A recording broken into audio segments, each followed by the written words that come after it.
Hi, everybody. My name is Abidemi Somoye, your financial planner. Welcome to another beautiful time of personal finance, a time where you learn about the principles of finances. So let's see our first viewer of today. Let's see who will be our first viewer. Welcome. Let me see the first person. Just say hello. Let's know that you're the first. Welcome, Maureen. So good to see you. That's one of my team members. So good to see you, Maureen. Good morning. I know you're watching from North Cyprus, right? Lefkosia, to be precise. So how are you doing today? How are you doing, Maureen? So let's wait for others so that we can start. Let's wait for others so we can start.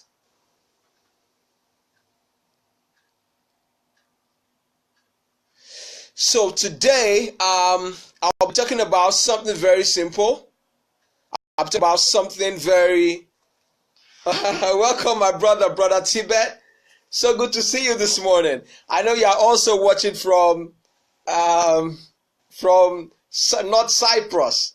Good morning. How are you? How was your night? I'm sure it was beautiful. Welcome. I can't remember her name now, but I can see a like. Welcome. Good morning. So today, just write something if you're there. Just write something so that I can just greet you and say hello to you and motivate you a little bit. Okay. So today we'll be discussing about savings. That's what I'll be talking about today. Savings is one of the tools of creating wealth. A savings is one of the tools of creating wealth. So I'll be discussing about today's series 1 on personal finance. I'll be discussing about savings, and I want to start with a quote by Thomas Fuller. I want to start with a quote by Thomas Fuller, and it says, "He that plant trees,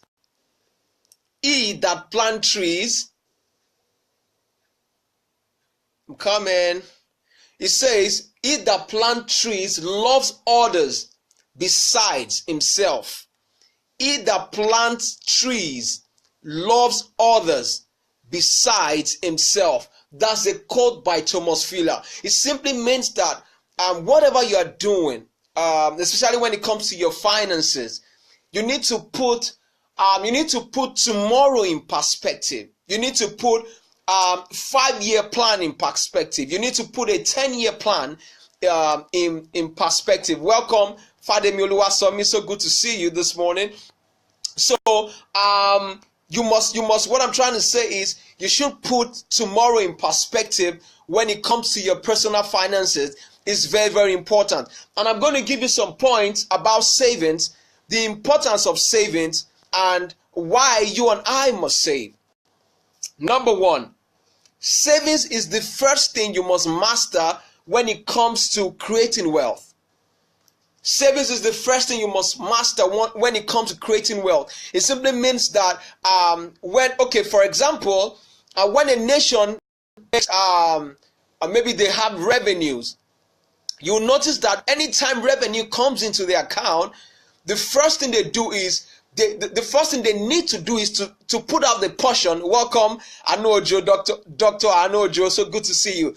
The first thing they need to do is to put out a portion for their reserve. The first thing they need to do is to put out the portion for their reserve. That's why countries that are not developed borrow from countries that are developed. Why? Because those countries that are developed actually have saved up some amount of money for themselves, and they have excess, maybe for 5 years, for 10 years, for 15 years. So it's easier for underdeveloped or developing countries to borrow from them. Why? Because they have reserves stored up. They have reserves stored up. So the first thing you must learn is that savings is very important when it comes to wealth creation. That is the first thing you must be able to master when it comes to wealth. So that's the number 1 point. Savings is the first thing you must master when it comes to wealth creation. Then number two, you must make a saving habit your culture. I must make saving habit my culture. If you do a proper research of both developed and underdeveloping and developing countries, you will find out in details that it is a consumerism culture that swallows them up. What do I mean by consumerism culture? Is that they are moved by, they want to buy everything. If a new phone is out right now, they want to buy it. If a new car is out right now, they want to buy it, knowing that they don't even need it. You can imagine someone having 10 cars in his compound, and maybe 7 is being parked without you touching it at all. Welcome, Blessed Jeffrey. So good to see you. Welcome, Ilesomi and Maria. So good to see you. So you can imagine 7 cars is being parked in a compound and nobody is using it. It's just being parked, being demoraged there. So that's a consumerism mentality. That's a mentality of, let me just buy and keep something. Let me just buy and just go and put something somewhere. So number 2 point is, you must make every nation, every developing nation and every underdeveloped nation must make savings a culture. They must make savings a culture. In fact, for me, I would propose that it's not under compulsion, but I know Singapore actually practice high levels of savings, especially the household. So we must make savings a culture. Number 3, those who do not know how to save a portion of their income find themselves struggling. Welcome, Deborah Cole. So good to see you this morning. Please, let's go and share this so that people can know that we came this morning. Let's just hit your share button so that people can know this morning. So the 3rd point is that those who don't know how to save a portion of their income actually find themselves struggling. Why? Because if I give them $10,000 this month, they are going to spend everything. So the next month, they are already waiting for another, for someone, maybe for them to be paid salary or for them to make profits from their business. So what I'm trying to say to you is that you must make it a culture, your culture, so that you can have reserves. So even if you don't have income coming in for the next 2-3 months, for the next 4 months, for the next 5 months, you know that you are stable. You know that you are comfortable. Nothing will go wrong. So you must make savings habit your culture, and for you not to struggle, you must ensure that you keep a portion of your income. Number four, the purpose of savings is actually to invest. The purpose of savings. Welcome, Joseph K. Christensen. So good to see you this morning. So good to see you this morning. So the purpose of savings is to invest. When I mean the purpose of savings is to invest, does not mean that you should just throw your money anyhow. No. I usually say is that one of the best places you need to invest is in your gift, is in your calling, is in what God has called you to do. That's one of the most important places you must invest your gift. So the purpose of you saving a portion of your income, the purpose of you saving maybe 10%, maybe 5%, maybe 25%, maybe 30% of your income is for you to invest. And one of the best places to invest is in your gift. It's in your gift. It's in your gift. If you invest maximally in your gift, definitely your gift is going to pay you back in years to come. So take note of that. And number 5 is for you to actually raise money, for your project. If you have very huge projects, one of the things you can do is you can do a collective savings. You can call your trusted friends together. You can call your trusted friends together. You guys come together and raise money for your project. So, for example, if you have 10 people coming together and they are contributing $100, you know, in a month, what you want to contribute in a month is $100. So, 10 of you will make it $1,000, right? So it simply means that every month, individuals, I know you know what I'm talking about, but every month, individual is going to pick their share, he's going to pick his share so that he's going to use it to do or carry out his project that he wants to do. So for you to raise money for your project, you can actually practice collective saving. You can practice collective saving. Then number 5, I think number 6, to save involves frugality. To save involves frugality. By frugality, I mean you have good money management skills.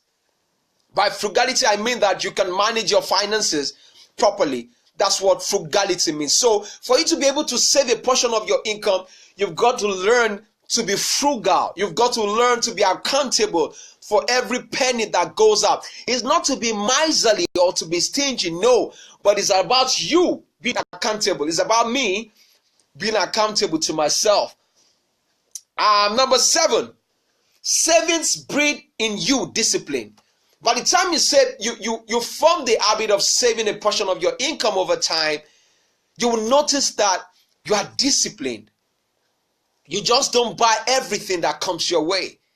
You know, you just don't feel like spending money anyhow, because money does not rule you, because you rule money.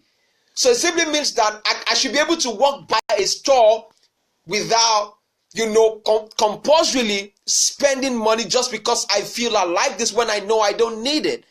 So savings breeds in you discipline.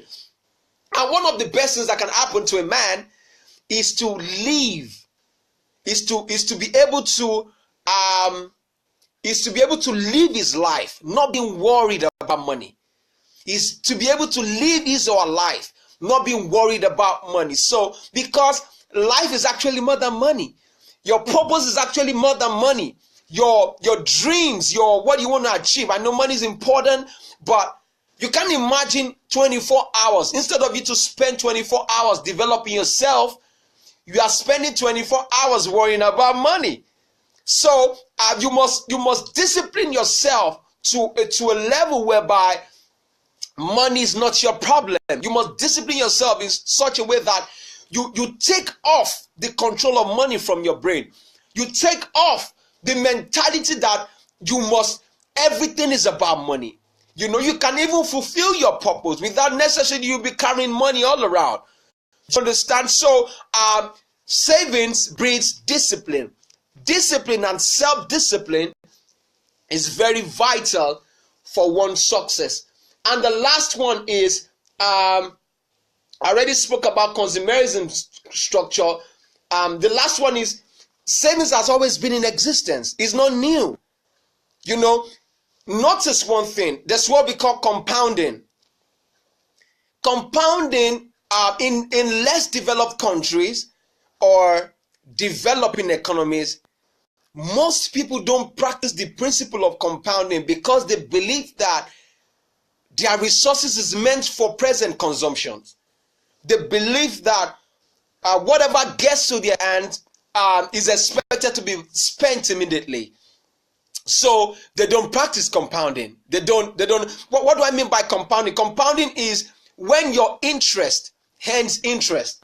When your interest earns interest. That's what compounding means. It simply means that, for example, if you have $1,000 and you put your $1,000 in the bank, and the bank, I'm just using that as an example, and the bank pays you maybe 10% in a year, and 10% does not mean that you'll be having 10% every month. No, 10% divided by 12 months, that's what you'll be having in a month. And let's assume that at the end of that year, the bank pays you, let's say, $100, and you put $1,000 in the bank.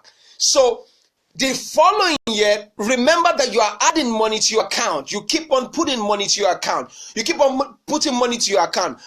As you do that, your money is actually growing. So you can actually predict what you will earn in the next 20 years. If you put a certain amount in your account consistently in a month, over the next 20 years. In the next 20 years, trust me, you will be a full-time millionaire. If possible, going to billions, but it depends on what you save on a monthly basis. So what I'm trying to say to you is that one of the principles you must imbibe is the principle of compounding.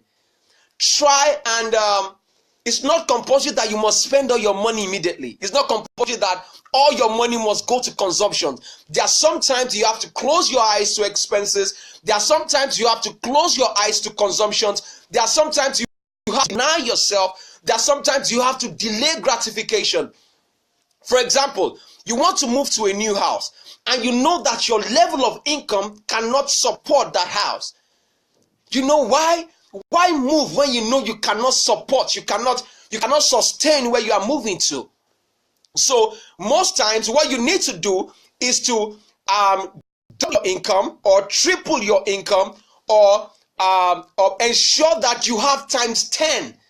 So if you're going to buy a new car, if you're going to buy anything you want to buy, ensure you have times 10 of what you want to buy, of that amount you want to spend. And one thing you must know is that life is not about self. Life is not about self. It's not about consumption. It's not about food. It's not about clothes. It's not about just egocentrism. Life is about fulfillment. Life is about fulfilling your purpose. Life is about blessing humanity. Life is about reaching out to people. So if you are reaching out to someone, if you know that you have enough resources and you want to consume, you just want to buy things anyhow, take that money and use it to bless someone's life. When I say bless someone's life, what I'm trying to say is, I'm not talking about maybe sowing seeds or not sowing seeds. No, what I'm trying to talk about is send a child to school, put food on people's table, go to a central market and construct like a canteen where people can eat.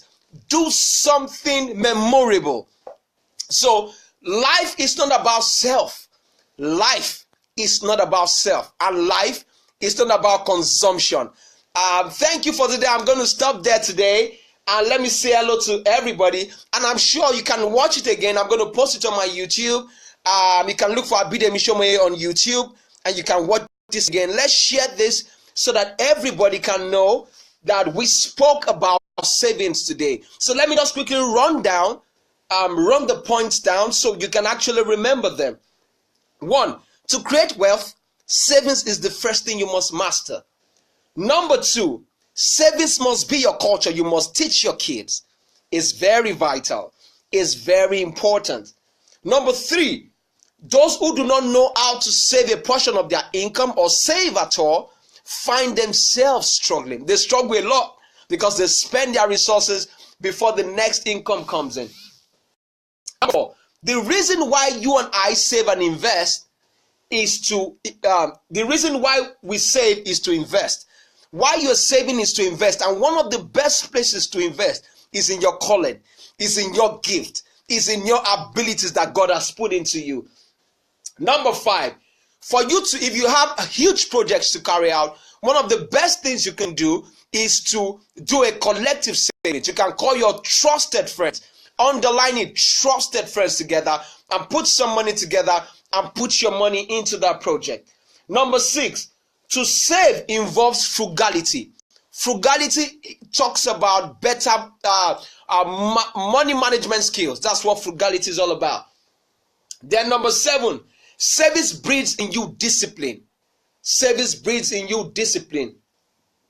And number 8, savings has always been in existence. And I also spoke about the principle of compounding. Thank you so much for joining me today. I hope you've learned something. I really do hope you've learned something. Thank you, Bola Adenuga. Thank you, Deborah Cole. Thank you, Tibet Justice. Let's see. Thank you, everybody. And let's go and share this so that people we can raise people's consciousness. Importance of savings in an economy. The importance why people need to be accountable with their resources. And I trust God that your finances will do well. Thank you so much for joining me. This same time next week, I'm going to see you. Bye, and God bless you.